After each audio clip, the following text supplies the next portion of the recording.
No worries. So we're here with our Damien Collins. So thanks so much for joining us, Damien. Much appreciated. Um, Mate, I wanted to get started with maybe you can tell us who you are, what your current role is, and then we'll go from there. Yeah, no worries. Well, look, thanks for having me, Jared. I've always wanted to be on a podcast, so hopefully I hope there's many more to come. So, yeah, obviously, so I'm a part of the Local Guys franchise. So I've got a couple of different roles actually within the Local Guys. I'm what's called a divisional leader for our cleaning division across the country. But I'm also what we call a regional franchise partner in the Test and Tag division, mainly for the Queensland area and northern New South Wales. So yeah, a couple of different hats, but keeps me very busy actually. So which is good. Having a lot of fun while I do it at the moment. Yeah, beautiful. No worries at all. Well, I thought we could touch on that a little bit and talk about uh, how you came into this role, where you started off originally, get a little bit of a background about yourself. When we've got people that are looking at joining us for the cleaning or the test and tag up in Queensland or far north New South Wales, um, they can get an understanding of who they're going to be dealing with and what your background is a little bit. So, do you want to maybe get started and just tell us? I know you've come from a finance background, and I know you've got a family cleaning business. So, do you want to tell us a little bit about each of those, and then we'll kind of go from there? Yeah, yeah, of course, mate. No, well, I guess we'll probably even take it back a little bit further. So I guess growing up, I was always around small business. My family, obviously, mum and dad, they had their own small business for as long as I can remember. For many years, they had a hardware store actually. Before the Bunnings sort of came into Australia and sort of took over the world, they had their own hardware store in Toowoomba, a regional town in southeast Queensland. So I sort of grew up around business, really not knowing at the time, but I used to just go to mum and dad's store on weekends and play around with the other kids. And then as I sort of got older, I was working in the business. So that was sort of my first taste to sort of small business, but I didn't really know that then. But effectively How from old there, how old were you when that How old were you when they had that business? oh, mate, well, I know they brought the business in Toowoomba when I was only a toddler, and then they pretty much had that all throughout my teenage years and even into university. So I think they sort of retired when I was Yeah, maybe right. 18, 19. So I really grew up around the business. Okay, Yeah, so but from okay, there, I sure. guess being as a student, I finished high So, school. so Sorry, sorry. mate. I just on that. No, you're right. So, I just want to go into that as much as possible. So, growing up around the hardware store, so you would have seen business from a very young age up. Obviously, mum and dad are business owners, so you were very much bred into that. I guess probably we're always destined for business ownership. I guess in that regard, so growing up around it. Yeah, well, that's right. That's what I was sort of saying. I didn't know that at the time. It was almost like a playground for me, but it actually instilled this passion for small business that, again, when you're young, you don't really know. But as you get older and you're working for someone else or working in a corporation, um, to be honest, that was the drive where it sort of took me to wanting to own my own business because of that history I had with the family or growing up in a family business. So yeah, yeah, exactly. It really sort of, I It's quite guess, it's very similar to my story, to be honest with you, because we were the exact same way. Our parents owned a health food store, and mum had her own small business, and dad had his health food store, and before that had his truck business, which he just drove a truck. So I can very much relate. I think that it was from a young age. It's kind of what you see mum and dad do. You quite often tend to go into that for yourself. So yeah, no, I can completely understand that. Sorry, please continue. yeah, yeah, exactly. But yeah, so from there, once out of school, I did, I guess, what most people do. I went did university, got a degree in marketing, and then out of university, I ended up with a job with one of the big four banks in Toowoomba. And I was working Why in did you finance. decide on marketing? Uh, I guess at the time, to be honest, I didn't really know what I wanted to do. I started off accounting, followed my oldest brother. Did about 6 months, didn't like accounting. I thought, oh, well, I'll give marketing a go. So got a marketing degree, So but Shane went through accounting, did he? Shane's done accounting, and my older brother, the Ah, oldest I didn't brother, know that. he's an accountant as well, so accountant by trade. So Okay. I started to follow, but I just, yeah, I couldn't, yeah, about 6 months was about enough. Why I was thought, no, that? oh, it just wasn't for me. I don't think the numbers and so, Yep. but blimey whole, I go into finance anyway. So I go into banking anyway.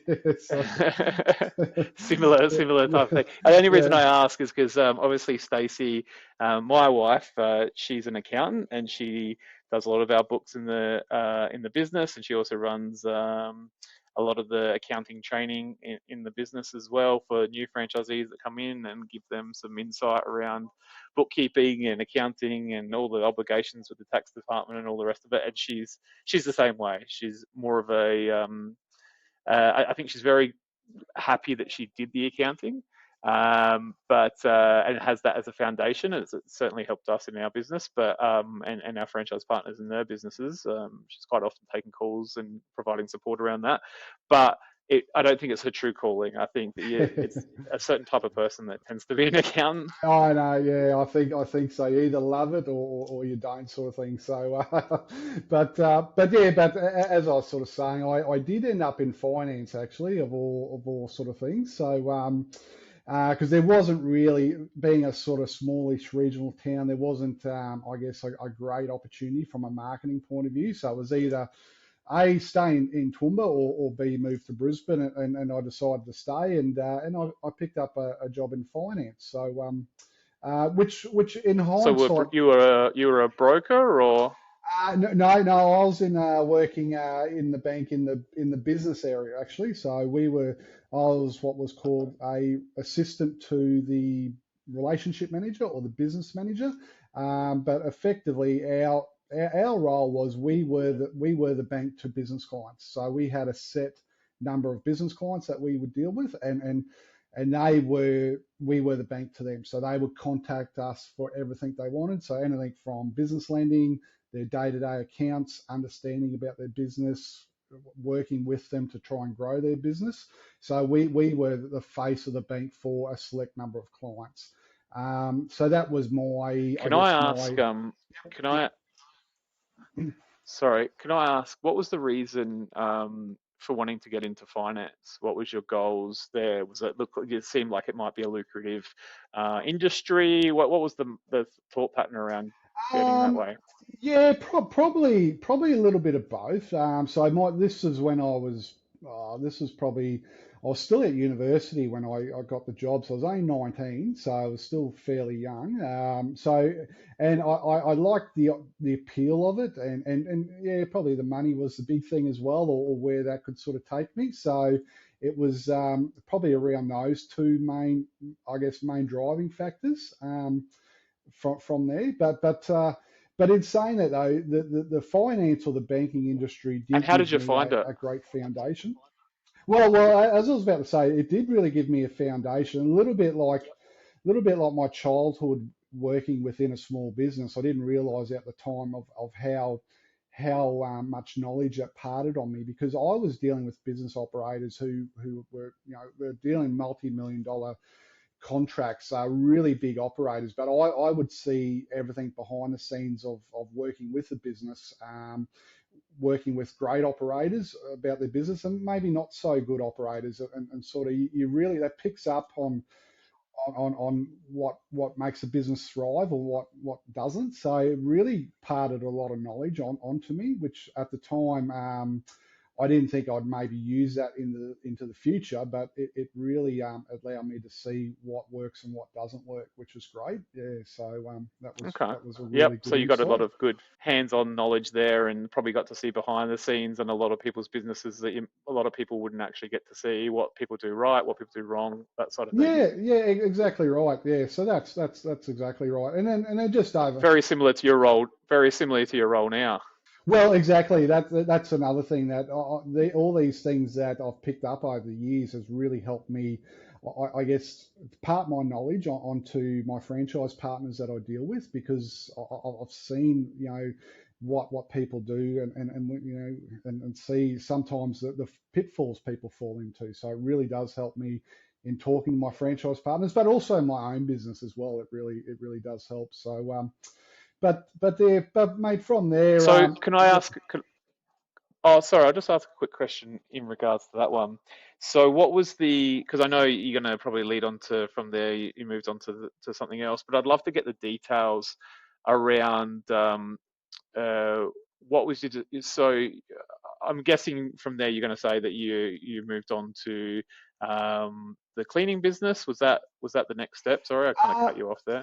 no, well, yeah, it was basically moving on from there. So through my banking career, I did work up the chain. From I end up having a list of clients myself that I manage and whatnot. And then I guess it was everything was going fine within the industry. I was really I was sort of moving ahead, but I guess something was sort of missing within the finance industry for me, and it actually happened. What was it? Well, to be honest, to this day, I still don't know, but I can tell you when it happened. I actually went.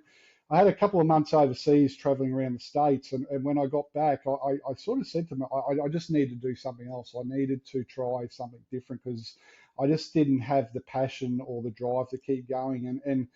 And I actually changed banks for a year. So I was still within the finance industry. It was just a different shirt. Effectively, I put on a different shirt, and I thought Yep. that may reinvigorate me to drive again. But again, it still wasn't missing, and it sort of took me back to my younger Was it days. work-life balance or? Um, Mate, a little bit of both. I certainly big hours, overworked, like constantly overworked, and but just not having the same.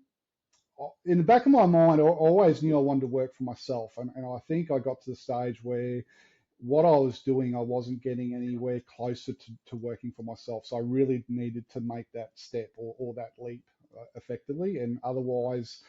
I could see myself 10, 15 years and still in the same role, basically. Yeah, yeah. So I needed to make that So jump. what was the driving point behind that? Like, I know, I mean, was it that you're working hard, doing long hours, and you're making the bank another $1 million at the end of the year, or was it that you're not seeing your family enough? Like, what was the drive? Because we always see, and we talk about it here in the support center quite often. I know we have conversations all the time of someone will have their pain point, and generally people will stay on track on whatever they're currently doing until that pain point gets strong enough, and it's kind of eventually it just goes, that's enough, and I have to jump out of the boiling water that I'm in or whatever. But quite often, if you slowly turn up that boiling water, people, it's that whole analogy that the frog will sit in the boiling water until it boils, but if you chuck it in boiling water, it'll quickly jump out. So I'm just trying to understand what was that pain point for you where you just, like, I understand that you wanted to have uh, your own business, but there must have been something that in small business ownership that stood out to you, that was something that you weren't getting satisfaction from in your current role. Well, it's funny you say that because it's the people that you talk to who are most passionate about their business, and generally they're the ones that are operating really, really well, and it's the passion that oozes through them, and you can actually see it's not just a job, it's not just turning up, ticking things over. They got a passion for what they do, and I think that's the biggest point for me was I need that passion, or I want that passion. And I think that was the big thing was, okay, well, and I already knew I had that taste of being in a business, and to some extent that's where I always wanted to get to. But it was really I needed to make that leap to have that same passion that I was dealing with people on a day-to-day basis that had that, but I didn't have that where I was at, and that was the reason for the move. And I guess the things that hold you back taking that step is, it is scary, it is unknown, and whatnot from there. But once you make that decision and you've got the passion and the drive behind you, it makes that a lot easier to really progress yourself further forward from there. Yeah. Yeah. Sure. Okay. Yeah. All right. So No, so that I completely understand where you're coming from that one. It's I felt very similar things in the past, and that's probably a big driver for myself into small business ownership as well. So then what happened? So we weren't feeling the passion. So where did you go to from there? so mate, so basically, so once I decided to, I guess, look for something else, I needed a role to go into. So, my brother and sister-in-law, so Shane and Kelly, they just bought into a cleaning business actually, or they purchased an existing cleaning business. It was being run okay, but once they were in it for about 12 months, they made a few changes. They were working in the business full time. They were building their business up, and we got talking more about where he was taking the business, I guess, and the opportunities for growth. And again, he's been in business all his life, and that's where I wanted to go through. So we got talking more about where we could take this business, or where we could sort of really sort of leverage both of our skills Because he's going got a bit of forward. a backstory as well, doesn't he? He had a tile business. He had his own tile business for a number of years. I think for roughly about 15 years in business as well. So again, he grew up in the family business as well, and he got into his own business also. He sold that and then Because was for some of those people that don't know, he's obviously in the business with you, as well as his wife as well. So we've got Damien, Shane, and Kelly. So Kelly's Shane's wife. So it's all three of you in the business currently, isn't it? And yeah, you do more exactly. of the franchising side, and then Shane and Kelly do a lot more of the training side. Exactly. Yeah, that's exactly right. So everyone brings all their skills to the front, which is great. Yeah. Do Um, you know why Shane left the tile industry and then decided to buy a cleaning business? he was in a franchise system that from my understanding, he was having a number of issues with that system, and he needed to effectively get out. I guess it wasn't working for him with some of the stipulations that they had. So they needed to they eventually exited for that. Which is probably the other scale that they had a poor experience effectively within the system, the franchise system. Yep. So why did he? Because I know being a retail business that comes with a lot of things such as overheads, big rents, lots of staff costs, and there's plenty of overheads. Why did he look to the service industry? Did he discover something like why pick a service-based business after when he then effectively had the skill set in a retail operation? Was there a Yeah. reason for that jump? Well, one of the biggest things in retail, especially the tile industry at the time, was if for whatever reason, if your sales had a dip in your sales or whatever it may be, the costs were so high. So a retail environment and the particular shop that they were paying astronomical rents at the time, and it really did hurt the business. That if they weren't keeping up with their sales, the big fixed costs like rent, like wages really took an impact on the business, and obviously the stress levels went up as well. So one of the big things about moving from that retail environment is you didn't have those costs and into the service-based industry where you, you've got a lot of variable costs, but those fixed costs you don't sort of have as much. So that was one of the big keys. And simple things like operating from home, having a work-life balance, all that sort of combined together, it makes it a lot more attractive offering. Yeah. Yeah, I know coming from our end as well, we've come from a very similar path. We had a couple of juice franchises, and then a restaurant franchise, and so we know all too well. You're dealing with shopping centres, rents, and you lose a element of control when you've got a landlord that controls the space, and then yeah, huge costs of goods for all of the stock that we'd had to buy, which I'm assuming in the tile industry would be astronomical. And then yeah, labour's costs are always going up as well, which is a huge part of the business. So I know for us it was like 10% margins if you were doing everything perfectly, and then out of that you still got to pay your loan off. So there's not much meat left on the bone after all said and done, which is interesting of how you guys all took a similar path to us in that regard, where you started off in the retail and the hospitality side of things, and then sort of moved to the service-based business. Very similar model to myself and Stacey. Yeah, yeah, exactly. And not only that, but, they were opening 7 days a week because effectively the shopping centre was open 7 days a week, so you had to whether or not you had clients. So you're paying staff as well. Um, and you're right, the net profit percentage was so low because of those fixed costs. When you move over to that service-based industry, it's completely different. So it's a lot more rewarding from that point of view. So yeah, they were some of the big contributors to getting out of that. Yeah. Yeah, yeah. Restaurant was we thought on our end it was it was hard work doing 7 days a week in a shopping centre. Then we went to the restaurant 7 days a week in a shopping centre plus nights in the shopping centre as Yeah, well. yeah, So it's just exactly.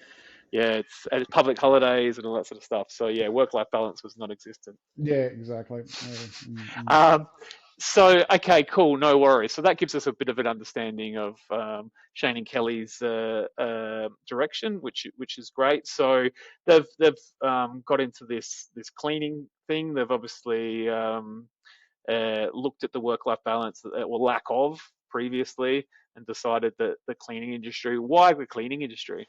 Well, I guess that's a decision I looked into it myself when I first joined. To be honest, I knew I wanted to work for myself or get into my own business. I didn't know what. The business that we ended up choosing was operating really well, but that being my background in finance, I did my own research into the industry, and it's quite surprising of how big the industry actually is. The cleaning industry is one of the biggest industries within Australia. We're talking $1 billion industry, and so it's quite large in relation to how big this industry actually is, and the potential and the opportunities that are within the industry, because there's so many different avenues of cleaning that you can go down to. So from my background being in finance, looking at minimizing risk, looking at all the threats and opportunities, um, I thought it was a perfect opportunity. If you asked me maybe a few years before, I wouldn't have even had a thought about the cleaning industry. Like, the more I looked into it, the more the numbers made sense, and the more that I knew there could be a great opportunity to really move forward with a successful business. It's quite funny. Like I think that was one of the surprising things for me when we went down the path of cleaning is how high the average job value actually is. I think we're sitting at somewhere around the $450 mark per average job at the moment. Which when people hear that, they sort of can't believe it. They think, oh, cleaning, $100 or whatever. No, no, the guy's 450 on average. Yeah, So yeah, exactly. it's Yeah. it's quite interesting in that regard. Okay, cool, no worries. So you've taken over this business, and it's out in Toowoomba, up in Queensland, and it's growing. I know you'd started to bring on some good commercial clients and stuff like that. Do you want to maybe talk about some of the type of clients that you deal with currently and you've dealt with in the past in that business? So we were building the business up really, really well. We were out promoting it, and we were actually having a really diverse range of clients within our book. So yes, we had our end of lease clients and our domestic clients, but we were really getting involved in the commercial side of things as well. So we were doing clients anywhere from night cleans and offices, retail shops. We had childcare facility that we were doing. We've got an airport hangar that we had as well. but we had a really big opportunity built around. We were doing for a mining company actually. A lot of mining houses within Toowoomba. I think at the biggest it got to about 12 houses that we were actually servicing daily. So it was literally like an apartment that, or like a hotel effectively that we were servicing day in, day out, which we built our business up and we put on staff to really accommodate that because it was a really huge contract for us.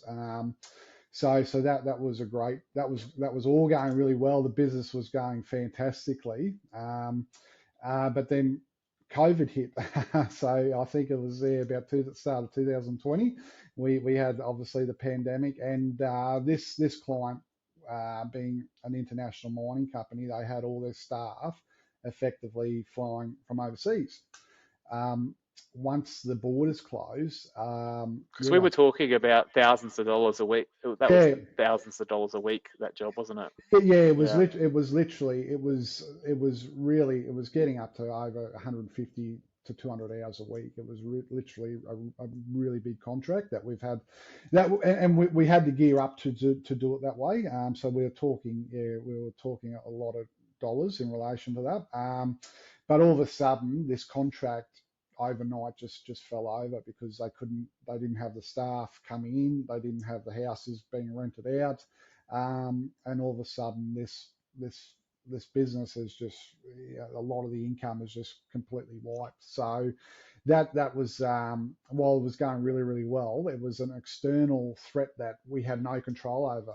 It doesn't matter what we did. The client was happy with us, everything, but we just did not have any control over this event that unfortunately that would have a major impact on our business at the time. So, which was a steep learning curve at the time, that's for sure. Yeah. So, but as I guess as the saying goes, one door opens, a door closes and a window opens, sort of thing. So, with that, obviously, did bring opportunities further forward. From there, which, probably if that never happened, we wouldn't have looked at other opportunities. But it did bring up opportunities where we needed to diversify, and that led us eventually to the local guys, effectively. Yeah. Mm, mm, mm. Yep. So the idea, in that regard, I remember speaking to yourself and Shane at that time, and you were telling me your story. And I know that diversification was one of the words that was brought up regularly. I think that Shane had openly sort of admitted that, we might have had all of our eggs in one basket a little bit too much, and he wanted to look at an opportunity to diversify through that process of having the cleaning business. You'd seen Test and Tag, is that right?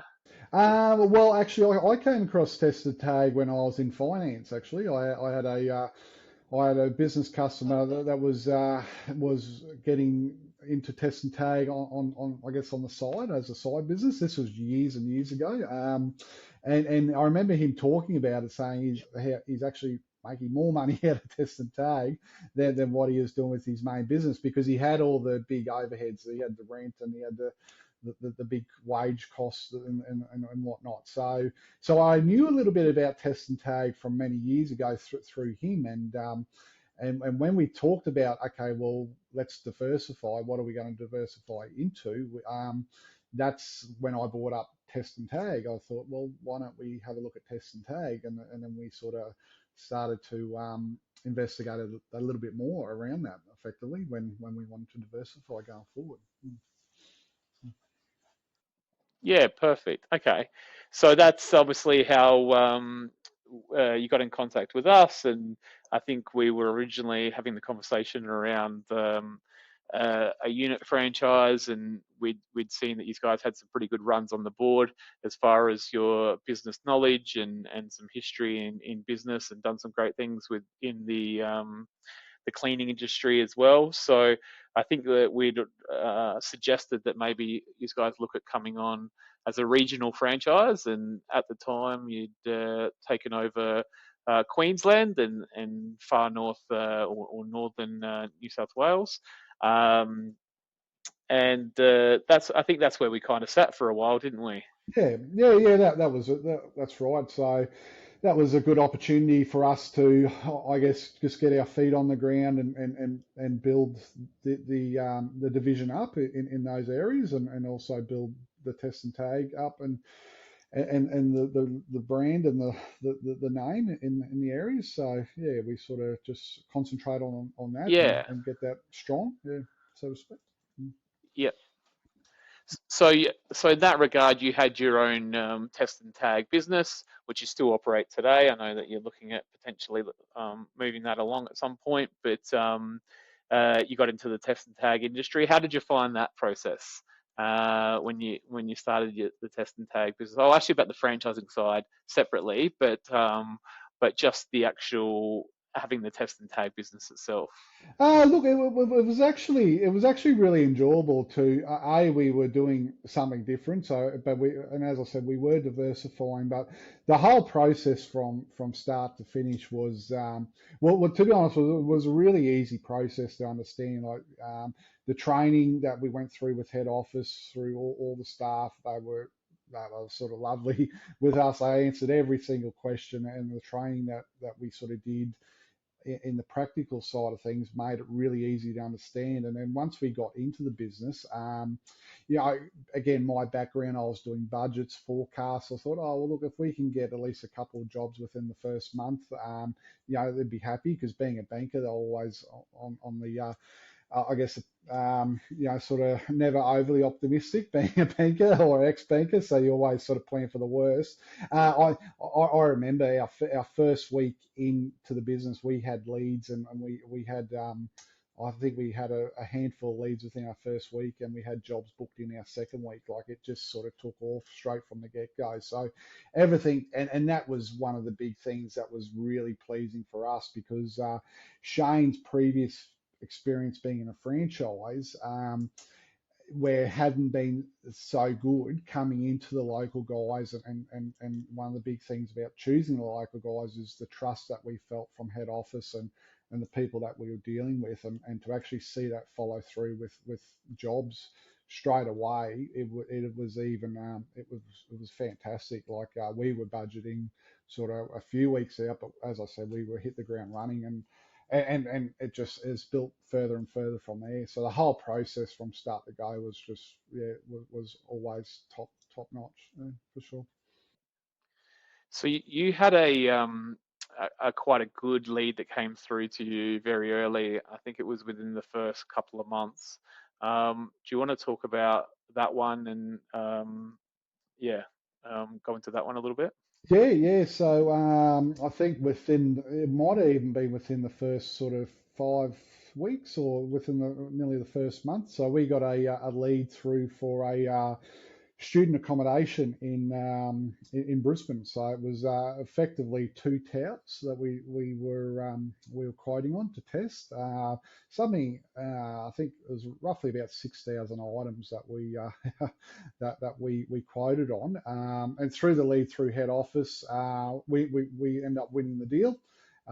So which was a great opportunity, and a great, put our business really in a great position, because we've outlaid some costs to get into the business, but really within one job, we had that money back, and even some left over.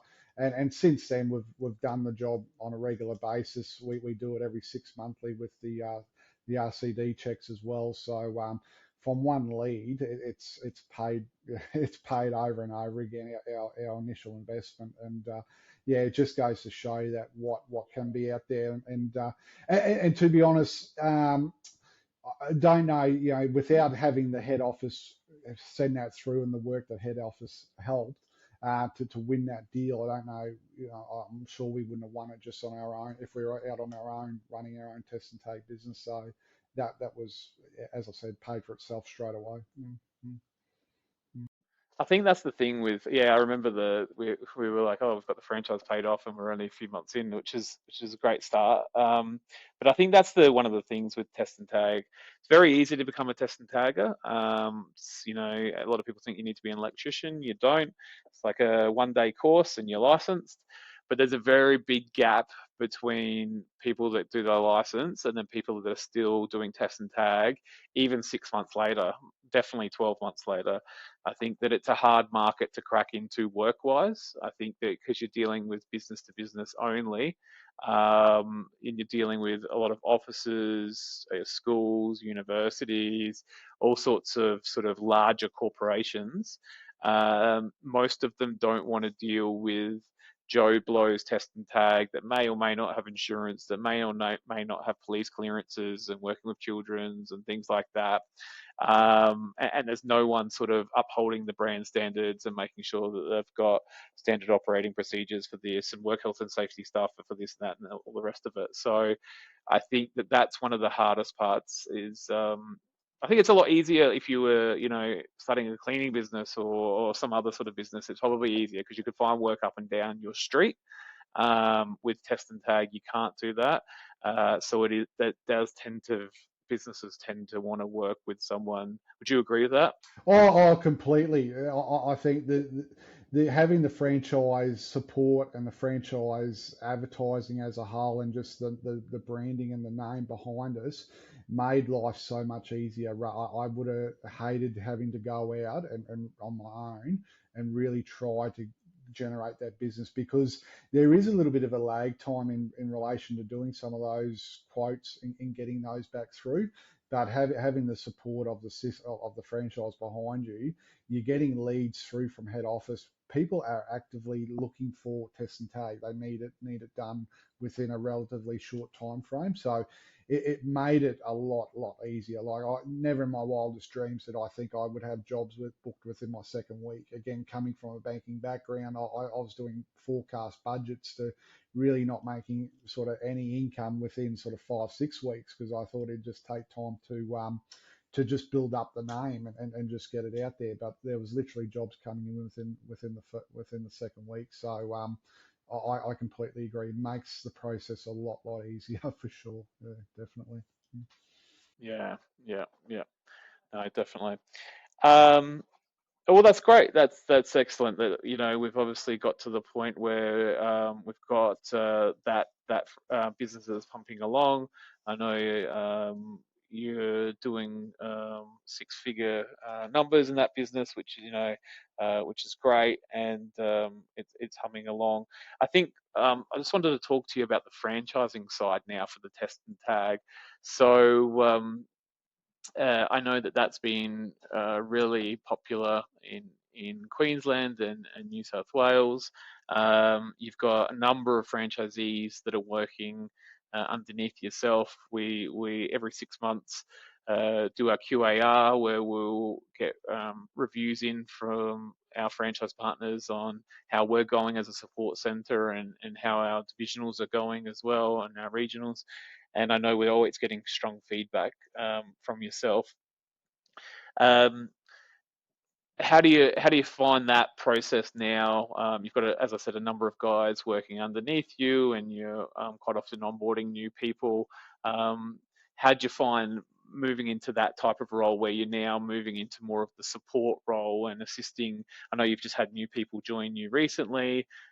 You do a lot of the in-field training for the guys. So for those people that don't know, people come through and they'll do a week of training with the support centre where they'll learn all of the systems and the back of house stuff and how to use all of our software and accounting and marketing and all that side of things. And then we send them out for a week with our divisionals, where that's where they're with Damien, and he'll go through the hands-on side of things. So, yeah, do you want to tell me a little bit about the franchising role in regards to test and tag and how that's been morphed into your journey?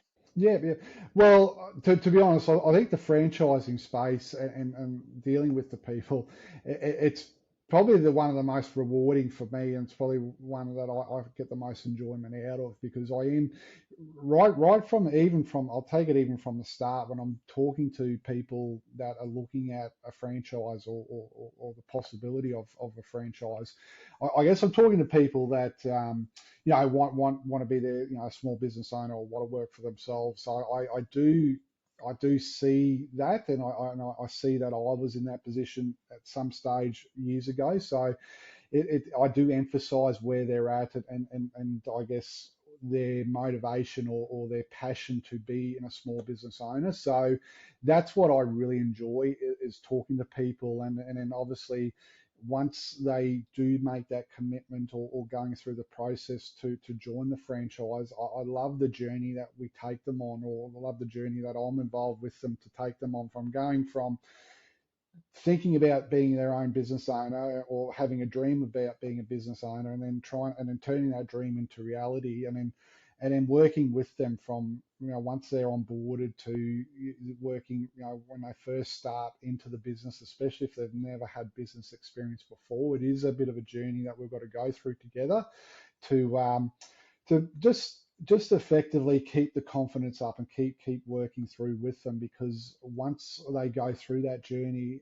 I've seen them go the other side, where I've got some franchisees now that have been in the business for a couple of years, and I've experienced the highs and the lows. Like in anything in life, there is highs and lows, but it's the journey of when they first start to where they are today. That's the most enjoyable part, that I think is, or the most rewarding for me, is helping those people achieve those dreams that maybe was just a dream, a few years ago, is now reality. So to be honest, that's one of the best parts about the role, is going through that process with them, and then celebrating the highs with them when they see their numbers or they see where the business is at, yeah, and celebrating their success is fantastic. Absolutely. No, I couldn't agree more. And I think that that's one thing that I think that we tend to do that I know a lot of other franchises don't do is, they might come in and say, yep, cool, we'll take your money. And yeah, here's a lead, or here's a lead or two or whatever. But it's very much, once you've come in and done that initial training, you're off doing your own thing and we don't really see you again. I know that one thing that we've been working really closely on, and same with the guys here in the support center, is almost the business coaching aspect of it as well. And that business coaching aspect comes down to a few different things. There's the emotional side, which is a massive area in itself, as assisting people to think differently and be able to come on as small business owners now, which is a completely different mindset. But then also the upskilling them on the technical ability as well, and being able to. I know we've got scorecards now, and we're providing coaching sessions regularly, and everyone has access to their dashboards where they can see things like the conversion rates, and they can see their ATVs, their average transaction values, and we're trying to coach them. We have quarterly coaching sessions where we're talking about, this is what we need to be working on here. This is the lever we need to pull there to be able to get your business to where you want it to go. And I think that, we always start those conversations in regards to, all right, you tell us what the goal is. Is the goal you want to take over the world and you want to be a millionaire?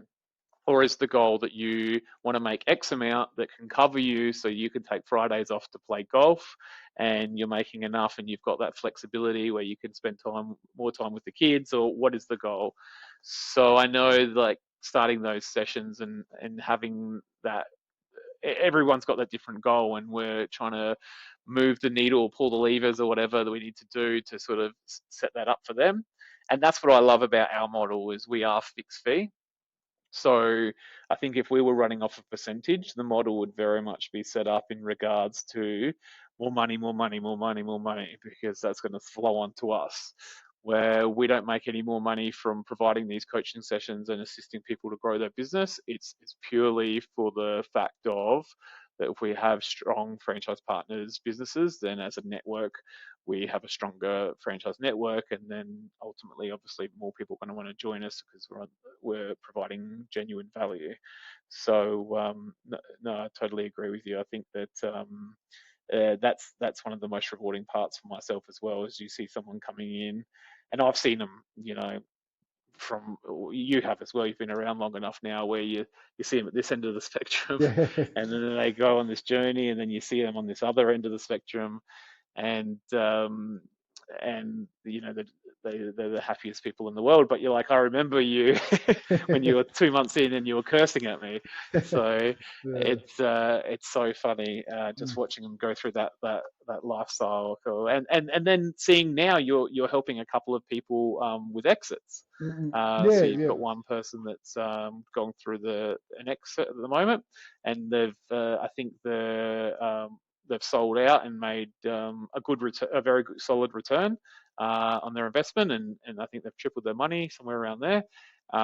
So how's that going through that experience now? Yeah, yeah. Well, that's been, I guess that's a new experience now that we've been going through. But again, part of my role is just supporting them through that and making the transition as easy as possible. Unfortunately, it's an exit due to health concerns because the guys in that business have built their business up really, really well, but like anything, health always comes first, so they've decided to sell and move on. But the good thing is though they are, they're selling more than what they've invested in, and they're going to make money out of it, which is great. So it does, at least it does help them to, obviously set up for whatever the future may hold for them going forward. But again, it's about supporting our franchise partner who's exiting the business, making that transaction as seamless and easy as possible, but also the person coming in is making sure that we make that process as easy as possible for the person coming in, making sure that they're fully trained and really ready to hit the ground running, because they will come into a business that is quite busy. There isn't they basically will be flat Yeah, out straight away. So that's the other side of making sure that they're ready to go as well. So it's but again, it's been but the process has been fine, and it's a learning curve for me as well because it's my first time. But it's making sure that everyone is in a position when they sell, ready to go. yeah, and I think that's the important thing to point out. I know that that franchise partner that's exiting did an incredible job when they came in, and they worked the system very intelligently, and they leveraged off of all of the leads. I think they had one of the highest conversion rates, and very very husband and wife team, very very hard workers, and they came in and they did the right things. And now they've set themselves up in the position to make a successful exit. So I think Yeah, that yeah, yeah, very very well handled on their behalf. And yeah, it's a shame that on the reasons behind it. But I think that it's a testament to them in the way that they built it up, and now they're passing it along, as you said, and providing a genuine, valuable asset to the next person to come in who's basically got a very successful business that's yeah. just putting along. So Exactly. yeah, Yeah, I think it's a win-win for everyone. yeah. Completely agree. Yeah. Completely agree. Okay. Cool. No worries. So yeah. So now we've been doing the franchising side of things successfully in that regard and all the rest of it. We were growing as a franchise, and we had discussed with you. We had opened up our pest control division with Sean and Renee as divisionals, and that's been going along incredibly successfully and getting great growth in that regard. And we knew that cleaning was always going to be an area that we wanted to move into. Um, so we had some successful franchise partners or regional franchise partners that had happy, successful franchisees underneath them. So it was the obvious question before we went to market was to discuss with you and your family if you would like the opportunity first. We had very in-depth conversations around that and went back and forth, and we decided that that was something that we were happy with the relationship that we'd had so far. Clearly, decided to extend that out further, and we went forward on the cleaning division. That's Um, right. Tell me about that. Let's. Yeah, yeah. Well, I guess once that was approached from head office to us in relation to, I guess, taking this further forward. I guess it was just a discussion that we needed to have as a family and where we wanted to really, I guess, proceed with our business or where the future lied for myself, Shane and Kelly for say the next 10, 15, 20 years. So it was once we sort of got our head around what it meant, it was really with our prior dealings with the local guys through the test and tag and how we've built up the test and tag franchise. It was really a no-brainer because we trusted obviously the local guys is a big key for us, and we know that we can build a successful partnership and relationship with them. So once we sort of got our head around of what that meant, it was sort of no sort of looking back, and we sort of jumped at the opportunity to really, I guess, build that partnership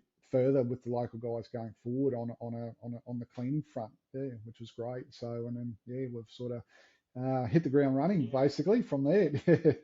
Yeah, yeah. I know we've got some guys that are going along and doing some fantastic numbers. We've got a bunch more guys that are in the process of coming on board.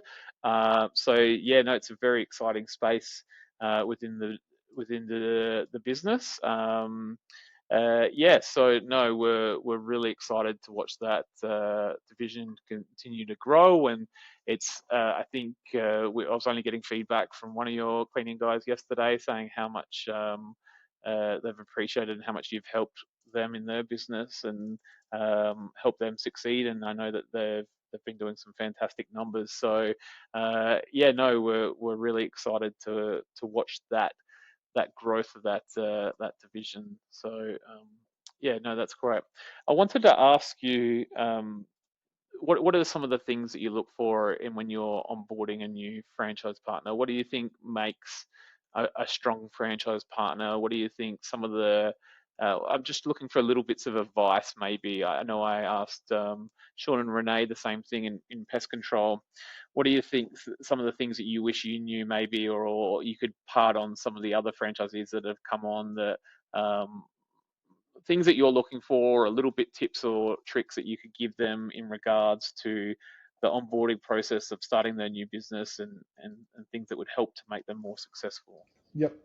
Well, I guess what makes a good franchise partner or person in business or any business, I suppose, in general, is I guess the person coming in is having the passion and the drive to want to be a small business owner. Yeah, and that really sort of flows through talking to them. It's not just a person looking to, they hate their job or they just want to get out of their job and buy into a business, but they don't have the passion or the drive to be a small business owner. So I think that's key for anything is having that drive and the passion, and that really flows through talking to people because you can learn skills, you can go and get your test and tag course, you can learn product knowledge and everything like that, but you can't teach people to have the drive and the passion to be a small business owner. And the rewards of small business is better than anything.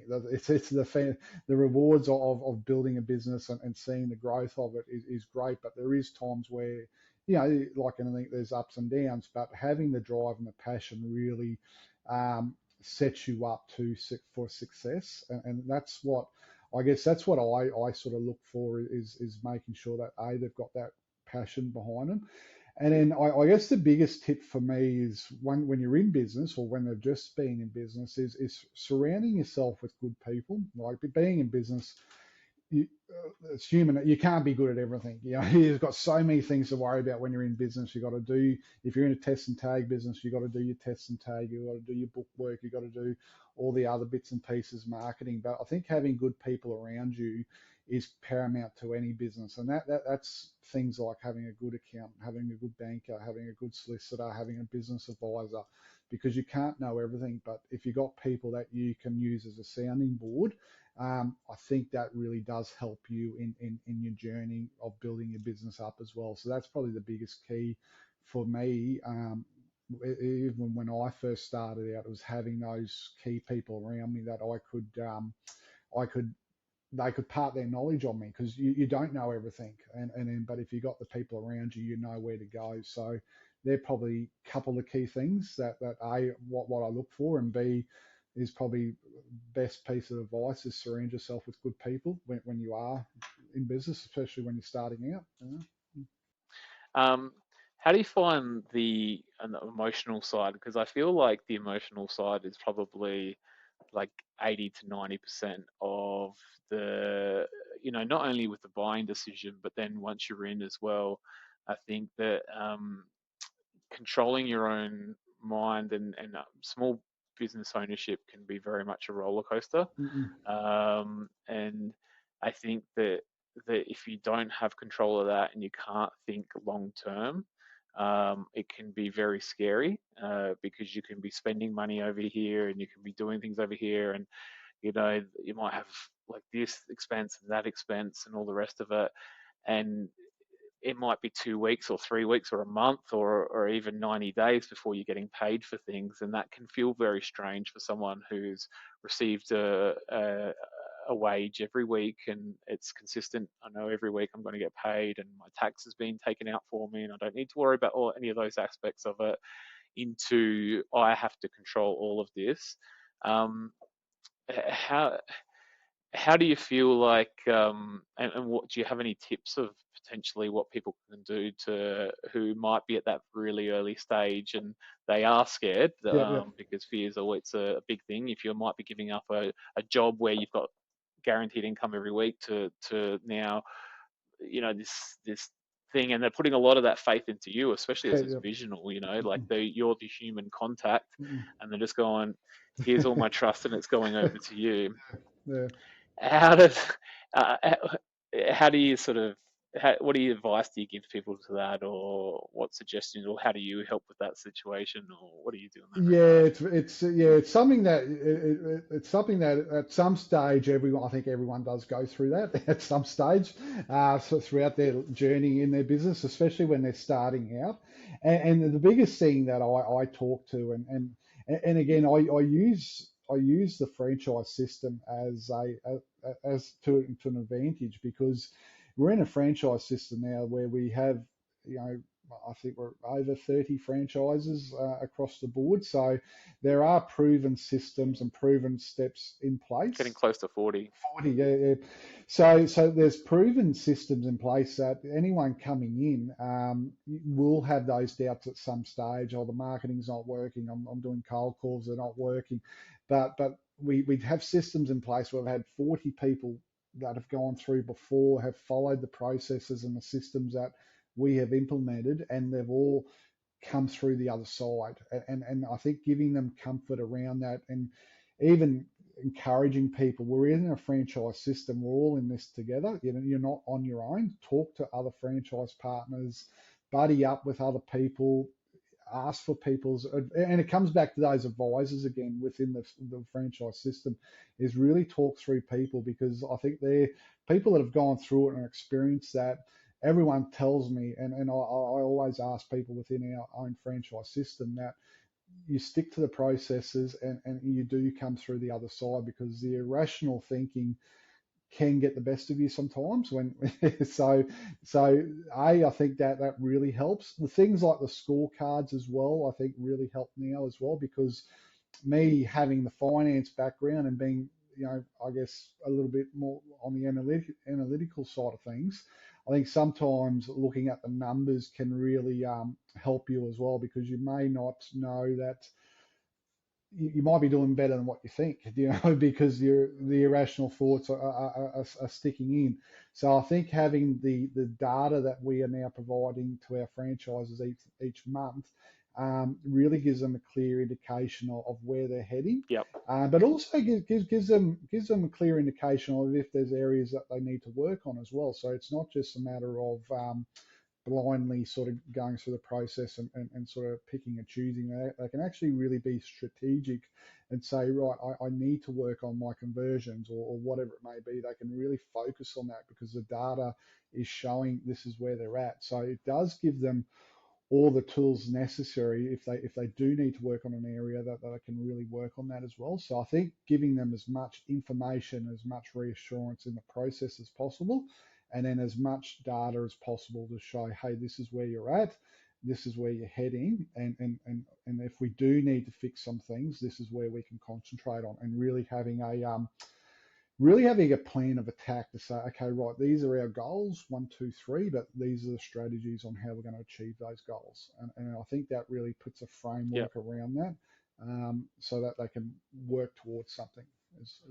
Uh, Yep, I couldn't agree more. I think that I know we had one franchise partner that we'd been trying to push so hard with conversion rates for so long, and he was sitting at 25% conversion rates, and we're just constantly trying to push him on conversion rates. And it wasn't until we shared the leaderboard on conversion rates each month, and then realized, oh, I'm miles off the rest of the pack here. What's going on? And then because we've got a directory and all the franchise partners can contact each other through the directory, and then a couple of phone calls around, sort of saying, what are you doing over here? What are you doing? Why am I so low? And I think within like a month, we saw just by putting out that leaderboard and then him tapping into the rest of the network and some of the people that he knew through training and all the rest of it, it was like, oh, okay. And we saw a jump from like 25% to 65%, mm, like within the span of 4 weeks, which was just incredible because, yeah, as you know, you change that conversion rate, and all of a sudden, what the business looks like in 12 months, 3 years, 5 years is like hundreds of thousands of dollars different. So yeah, it was such an incredible change, and as you say, that's such the power in franchising. So yeah, no, well, I think on that note, Damien, thank you so much for sticking with me for an hour. no, that's fine. Much appreciated. I think that you've given everyone who might be looking at the local guys or franchising in general, or just wanting to find out a little bit more. I think it gives a little bit of a snapshot in regards to a bit about us and a bit about yourself and the test and tag and the cleaning divisions. So yeah, thank you so much for spending the time with me. I really appreciate it, and I know people will get value out of it. So yeah, no, much appreciated. No worries. Thank you for having me. Just